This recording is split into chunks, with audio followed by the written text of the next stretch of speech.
മനോഹര തീരമാണ്. ഇത് ചന്ദ്രഗിരി പുഴയുടെ തീരമാണ്. ഏറ്റവും ടൂറിസ്റ്റ് മേഖലയ്ക്ക് സാധ്യതയുള്ള ഒരു മേഖലയാണ് ഇത്. ഏകദേശം ഒരു 5 കിലോമീറ്ററോളം ഈ തീരമുണ്ട് എന്നാണ് എൻ്റെ വിശ്വാസം. മനോഹരമായ തുരുത്തി ദ്വീപുമുണ്ട് ഇവിടെ. ഇവിടെ നിന്ന് ബോട്ട് യാത്ര സംഘടിപ്പിച്ചാൽ അത് ടൂറിസ്റ്റ് മേഖലയ്ക്ക് വലിയ കുതിച്ചുചാട്ടം ഉണ്ടാകും. നീലേശ്വരം, കോട്ടപ്പുറം പോലെയുള്ള ബോട്ടുകൾ സർവീസ് നടത്തിയാൽ നിരവധി ടൂറിസ്റ്റുകളെ ആകർഷിക്കാൻ കഴിയും.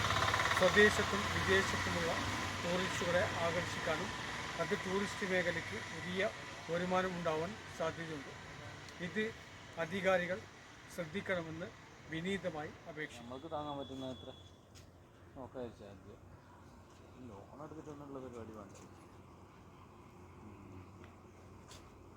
നോക്കുന്നു കഴിയുമ്പോൾ കിട്ടിയാലും വിളിക്കാം.